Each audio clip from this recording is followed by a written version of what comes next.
Let's turn to one of my favourite issues, which is sexism, feminism, the raging debate between men and women right now. So it's the double standard of a lot of this, where you've got Sue Perkins, who would identify as a very modern, radical feminist, but actually behaving in exactly the way that women have been trying to stop men behaving. Was she redressing the balance? That was what she was trying to do. That was meant to be ironic. Right. And why didn't it work as ironic? Because she couldn't control the tone, would be an academic way of putting it. They're all mistimed, all these gags, and they come out of an echoing silence, which makes it even worse.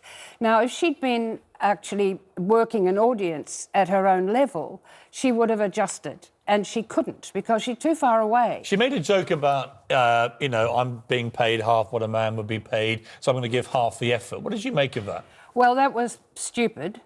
Because if she was being paid what a man was being paid, it's the fault of the people who did the negotiation for her. And she should also have negotiated for writers who would have helped her fill those gaps and done it properly. I mean, under normal circumstances, you invest in that exposure because it's going to it's a game changer. Do you believe, Germaine, in the fight for equality? Because it always struck me as a rather strange aspiration for women, that they only want to be the equal of men. Well, my job has always been, if you're better than a man, why wouldn't you want to be more than equal? But look, I've always said that equality is a profoundly conservative aim, and it would change nothing. It would mean that women entered the corporate world in exactly the same way as men entered, and they would run it the same way. And the great connection that we have, for example, with pacifism, which has been around since the Women's League for Peace and Freedom, gone.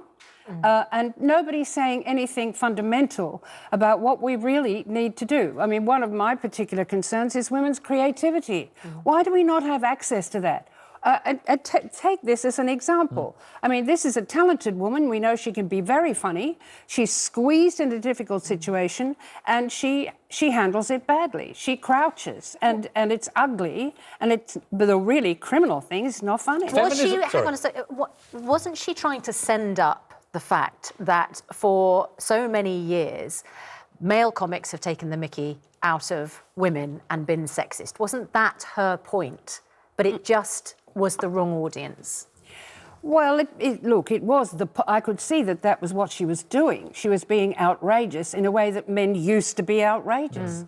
But the men are running scared. They're cowering at the moment. And she was rather beating up on people who have understood to some extent the error of their ways. As we go through this kind of corrective process, the Weinstein scandal, Me Too, Time's Up, everything else, what I've always been concerned about, you don't want it to stray into just men bashing, that all men are awful, all men are as bad as each other, because that's what some of the more radical end of the feminist movement seem to be wanting us all to think.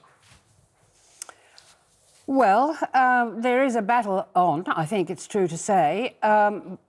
I'm not sure that the Me Too movement is going to have much in the way of success because they are up against entrenched power. They so far, not a single criminal charge has been brought. And what you would expect to have been brought are civil cases, in which case the burden of proof is much lower and you will get a settlement for damages. But on the other hand, you could get contributory negligence. You could involve third parties. It's going to cost a fortune. And the last thing, I mean, more than a fortune, a war budget is what they're going to need. And I read online that Rose McGowan has sold her house in LA for $2 million to pay for her civil suit against Harvey Weinstein. Now, that won't end for years because you can go on appealing and counter-appealing. And in the end, the only people who will walk away laughing are the lawyers. And we've been through this before. I mean, we saw it with O.J. Simpson, and it just went on, and it made huge reputations for a lot of women as well. And there will be women on both sides here. This is going to be rough. Do you still identify as a feminist? Absolutely. What to you does it mean? It means that I think women are real. I don't think they're a figment of somebody's imagination. That I think a woman's destiny is difficult and getting more difficult. I think as we have our children older, as we got teenagers, when we've got menopause, life is getting more complicated. And the duty of caring and holding the family together is somehow still ours.